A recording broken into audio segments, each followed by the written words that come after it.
just a typical American boy from a typical American town. I believe in God and Senator Dodd, and I keep an old Castro down. And when it came my time to serve, I knew better dead than red. But when I got to my old draft board, buddy, this is what I said. Sarge, I'm only 18, I got a ruptured spleen, and I always carry a purse. I've got eyes like a bat and my feet are flat, and my asthma's getting worse. Yes, think of my career, my sweetheart dear, my poor old invalid aunt. Besides, I ain't no fool, I'm a-going to school and I'm a-working. Why we were sacrificing our men to help another country when it really wasn't impacting us, and it was to stop the spread of communism in the world. In the background was the growing struggle between two great powers to shape the post-war world. Soviet Russia was expansively stabbing westward, knifing into nations left empty by war. I've got eyes like a bat, my feet are flat, my asthma's getting worse. Yes, think of my career, my sweetheart dear, my poor old invalid aunt. Besides, I ain't no fool, I'm a-going to school and I'm a-working in a defense plant. Ooh, I hate showing lie, and I hope he dies, but one thing you... Yeah, so it did affect, and there was a lot of anger, and there were a lot of demonstrations and protests. Kill me 1,000 or so, and if you ever get a war without blood and gore, I'll be the first to go. Yes. There was a lot of opposition to the Vietnam War, and the draft, and I just imagined that a lot of family members had a lot of families had family members that were being drafted, and so it rose the awareness of the draft even more. So I think it made the whole war even more popular. I mean, the fact that all of us getting drafted to support it. Keep an old Castro down, and when it came my time to serve, I knew better dead than red. People weren't volunteering. There weren't enough people volunteering to join the military. Yeah. To comment. I mean, they needed over the war. So, and people just couldn't understand. It'd be different if it was we were fighting for our own country. For instance, in World War II, the soldiers that were people that were in the military for our country were fighting for our country. They were fighting for their families, for their home, for their country. That wasn't true in Vietnam because the U.S. we intervened in that war to help South Vietnam fight against North Vietnam, but our country wasn't being attacked. We weren't at risk, and so from society's point of view, mothers and families and sisters were seeing their brothers and their husbands and and their boyfriends just pulled out of whatever environment they were in and sent over to fight a war that really people here were having a hard time figuring out why. And I hope he dies, but one thing you gotta see, that's Arriving to make known his new decisions on Vietnam to a highly tensed Washington press conference, which is attended by his family, President Johnson explains the reasons for his actions in these historic words. We intend to convince the communists that we cannot be defeated by force of arms, and we will meet his needs. I have today ordered to Vietnam the Air Mobile Division and certain other forces which will raise our fighting strength from 75,000 to 125,000 men almost immediately. Additional forces will be needed later, and they will be sent as requested. This will make it necessary to increase our active fighting forces by raising the monthly draft call from 17,000 over a period of time. Once the communists know, as we know, that a violent solution is impossible, then a peaceful solution is inevitable. Because it was the law, at age 18, you had to go down and register for the draft. Dear my sweetheart, dear my poor old invalid aunt. Many people getting killed and soldiers getting killed and that sort of thing. So It was something, it was probably the biggest worry all of us boys had at that age. And several members of my class were drafted and certainly were. Some didn't come back, and others have, you know, scars from it. Whether they're college or they were in the workforce or wherever they were just being pulled right out and saying, your life is as you knew it is over. You're now a private in the Army and you're going to go to Vietnam. And people just didn't have a choice. You were going to school, you were still worried about it, so you kind of had the idea that there may be some changes where even if you were going to school, the fact you would be deferred from going to school, that may change. So we were always kind of worried about possible changes in the draft policies. I got the weakness woes, I can't touch my toes, I can hardly reach my knees.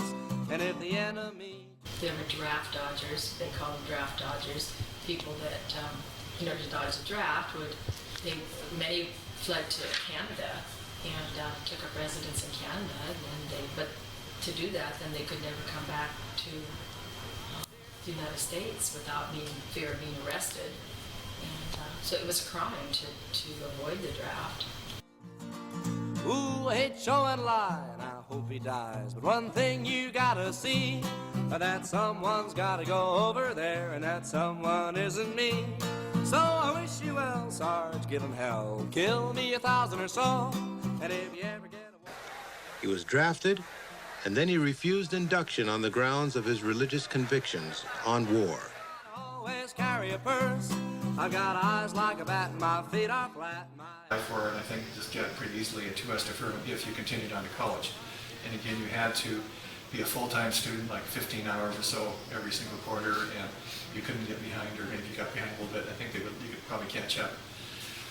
But if you had to graduate pretty much within 4 years. If you didn't graduate within 4 years, then they somehow knew that and would probably identify you to be considered for the draft and lose your 2S. In fact, you probably would lose your 2S at the end of 4 years, just automatically, I imagine.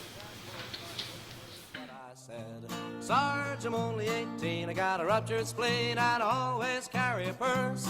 I've got eyes like a bat, and my feet are flat, and my asthma's getting worse. My fraternity brothers talked about that, faking some kind of medical problem, or else, bringing up some kind of medical problem that might have been more, less severe than they might promote, and I can't think of anybody that actually used that, but that was certainly talked about. And probably the medical aspects also, somebody that just couldn't handle stress or something like that. You could get out of it. I think it's a pretty tough thing to get out of it medically, but you really had to kind of prove it.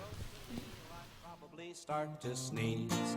I'm only 18, got a ruptured spleen, and always... We only knew each other first, maybe 4, I guess, 6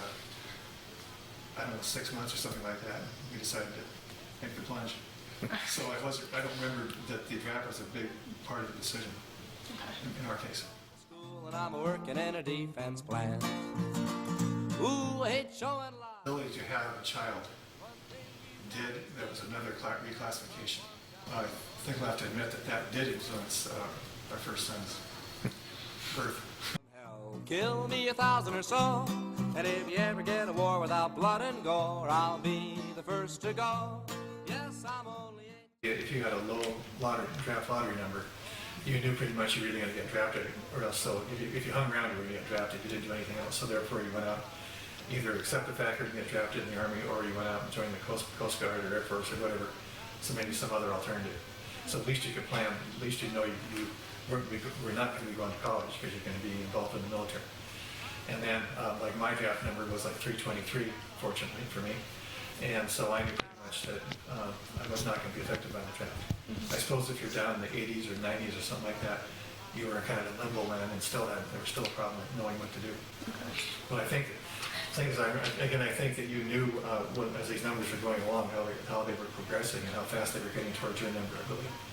And so you had some idea if it was going to affect you immediately or never, or at what time.